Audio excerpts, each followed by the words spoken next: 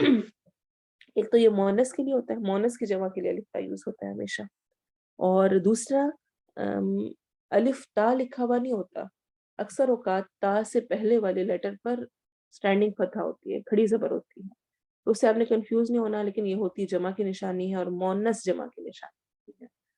تو جیسے کہ میں نے پہلے بتایا تھا کہ کائنات کی جو چیزیں ہیں ان کو عربک میں مونس کنسیڈر کیا جاتا ہے، اس اعتبار سے السماواتی والارضی و اور ال پراپر ناؤن کے لیے، ارض حمزہ ضاد ارض، اور زمین کے، واختلافی اختلف یختلف اختلاف، اختلاف کرنا کیا ہوتا ہے؟ ڈفرنٹ رائے رکھنا، ایک دوسرے کے پیچھے آنا، لغوی معنی میں ہوتا ہے ڈفرنٹ ہونا، کبھی کچھ جو اختلاف کے رہتا ہے اس میں بھی ایسے ہی ہوتا ہے کہ کوئی کچھ کہہ رہا ہے کوئی کچھ کہہ رہا ہے، تو یعنی اختلاف میں، چینجنگ میں، ایک دوسرے کے پیچھے آنے میں، اللیلی رات کے، لیل ہم بہت سنتے ہیں، رمضان میں کیا ہوتا ہے؟ لیلۃ القدر، قدر کی رات، کچھ لوگ کہہ رہے ہیں لیلۃ القدر کی رات پہ، تو اس کو رات میں کہنے کی دوبارہ ریپیٹیشن کی ضرورت نہیں ہوتی ہے، لیلۃ القدر کا مطلب ہی ہوتا ہے قدر کی رات، ٹھیک ہے؟ تو لیلہ یعنی رات، اللیل رات، والنہاری اور دن کے، نہار منہ سنا ہوگا آپ نے، نہار منہ یہ کھانا ہے، نہار منہ یہ کرنا ہے، تو نہار منہ یعنی کہ دن چڑھے، صبح ہوتے ساتھ دن، والنہاری اور دن کے، والفلکی اور کشتیوں میں، فل کہتے ہیں کشتی کو، الف لام پراپر کرنے کے لیے آ رہا ہے، ناؤن کی نشانی ہے، اسم کی نشانی ہے، اور کشتیوں میں التی وہ جو، التی مونس ہے کس کا؟ الذی کا، تجری تجری میں تا ایکسٹرا لگا ہوا ہے، اور جیم رو یا اس کا روٹ ورڈ ہے جاری ہونا، جرا جاری، یجری اس کی ورڈ سے ہی پتہ چل رہا ہے کیا ہے، تا اس میں لگا ہوا ہے غائب مونس کی نشانی کے طور پہ۔ اب میں آج آپ کو ایک اور چیز انٹروڈیوس کرا رہی ہوں کہ کبھی تا فعل مضارع کی نشانی میں غائب مونس کے لیے لگا ہوتا ہے، تو اس کی ٹرانسلیشن تم نہیں ہوتی، ٹھیک ہے؟ ہم نے پڑھا تھا نا کہ اگر تا شروع میں لگا ہو تو اس کا مطلب ہوتا ہے تم، ہمیشہ نہیں ہوتا نا، کبھی جب وہ غائب مونس کی نشانی کے طور پہ آ رہا ہوتا ہے تو اس کی ٹرانسلیشن نہیں کی جاتی، بس وہ لکھنے میں آ رہا ہوتا ہے۔ بات مشکل لگ رہی ہوگی، اس کو انشاءاللہ اگلی کلاسز میں ہم اور تھوڑا سا کریں گے تو آپ کو سمجھ آ جائے گی۔ فی البحری، فی میں، البحری سمندر، ال شروع میں پراپر کے لیے، بحر بحر و بر، اور اس طرح اردو میں ہم یوز کر ہی رہے ہوتے ہیں سمندر، بیما بی ساتھ، ما جو یعنی ساتھ اس کے جو، ینفع نفع دیتا ہے، نون فاعل اس کا روٹ ورڈ ہے، یا شروع میں فعل مضارع کے لیے لگا ہوا ہے، اور اردو میں بھی ہم بولتے ہیں ینفع نفع دینا، الناس لوگوں کو، الناس بہت دفعہ ریپیٹ ہو چکا ہے، وما اور جو یا اس میں جو، انزلہ نازل کیا، اللہ اللہ نے، من السمائی من سے، السمائی آسمان سے، بلندی آسمان سے نازل ہونا، میم مائن میم واو حمزہ اس کا روٹ ورڈ ہے، پانی، اکیلا پانی بھی اس کی ٹرانسلیشن کی جاتی ہے، کچھ کہتے ہیں کہ من زائد ہے، اور کچھ ٹرانسلیشن میں کہتے ہیں کہ نہیں پانی میں سے، اس طرح ہوگی تو ہلکا پھلکا فرق آ جاتا ہوتا ہے۔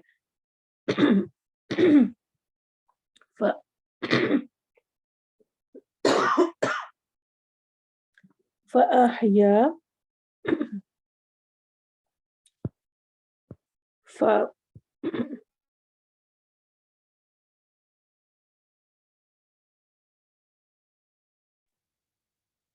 ف پھر احیا، احیا حیات سے،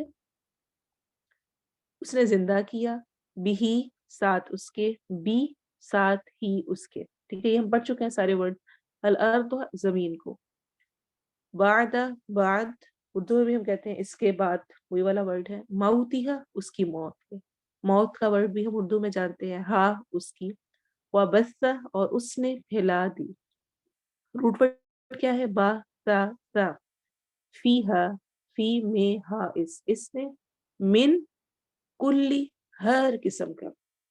اردو میں ہم کہتے ہیں نا کل نمبر. کل نمبر کیا ہوتا ہے؟ ان کے ٹوٹل سب کے سب، تو ہر قسم کے. دابہ مخلوق، جانور، جاندار مخلوق. دابا کا روٹ پٹ ہے دال بابا، اور یہ دبا یا دبو سے ہے. چلنے پھرنے والے، ویسے اس کی ٹرانسلیشن ہوتی ہے رینگنا، آہستہ چلنا، لیکن جس طرح جو بھی چلنے پھرنے والے، زندگی والے، موونگ جو کریشن ہے وہ ساری دابا کے انڈر آتی ہے. وہ تصریفی، اور پھیرنے میں، سرافا یصرف تصریف. اردو میں ہم کہتے ہیں نا صرف نظر کرنا. کیا ہوتی ہے صرف نظر؟ نظر پھیر لینا. تو اسی سے وہ تصریفی، اور پھیرنے میں، گھومنے میں، گردش کرنے میں. الریاحی، ریح کی جمع ہے ہواؤں کی. الف لام شروع میں پراپر کرنے کے لیے آ رہا ہے. ریاح جمع ہے ریح کی. والسحابی، اور بادلوں میں. سحاب کھینچنا ہوتا ہے، اور سحاب، سحاب بادل ہیں. المسخری، جو مسخر کیے گئے ہیں، جو کنٹرولڈ ہیں، جو قابو میں کر دیے گئے ہیں. بینا درمیان. بینا بھی ہم یوز کرتے ہیں، جیسے کہ بین الاقوامی. بین الاقوامی کیا ہوتا ہے؟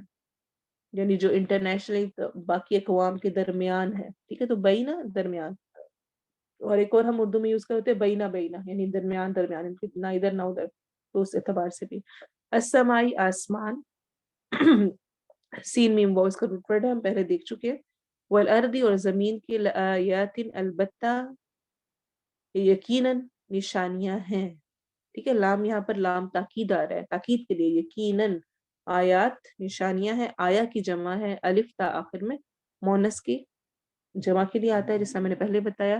لی کے لیے، قوم قوم، ان لوگوں کے لیے یا اس قوم کے لیے. یا قیلون، جو عقل رکھتے ہیں، جو عقل سے کام لیتے ہیں. یا شروع میں فعل مضارع کی نشانی ہے، واو نون آخر میں جمع کی نشانی ہے، درمیان میں روٹ پٹ رہ گیا عین قاف لام. تو ہوپ فلی مجھے ضرور بتائیے کہ آج کلاس کے بعد، خاص طور پہ جو نئے لوگ ہیں، کہ لاسٹ ٹائم روٹ ورڈ کرنے کے بعد ابھی کرتے ہوئے کیا آپ کو روٹ ورڈ کچھ سمجھ آئے؟ کچھ تھوڑے تھوڑے سے. اور اگر ابھی تھوڑے تھوڑے آئے ہیں تو انشاءاللہ اگلی کچھ کلاسز میں آپ کو اور اچھی طرح سمجھ آنے لگیں گے. اور اب جب قرآن کے ساتھ تعلق لفظ لفظ کر کے ہوتا ہے، تو جو اس کا مزہ اور انجوائمنٹ اور خوشی ہوتی ہے، وہ یقین مانے دنیا کی کسی چیز میں نہیں رکھی ہوئی. اللہ تعالی ہمیں قرآن سے صحیح فائدہ اٹھانے کی، اس کو سمجھنے کی اور اس پر عمل کرنے کی توفیق دے. سبحانک اللہم و بحمدک، اشہد ان لا الہ الا انت، استغفرک و اتوب الیک. سبحان ربک رب العزت عما یصفون، وسلام علی المرسلین، والحمد للہ رب العالمین. والعصر ان الانسان لفی خسر الا الذین آمنوا وعملوا الصالحات وتواصوا بالحق وتواصوا بالصبر. السلام علیکم.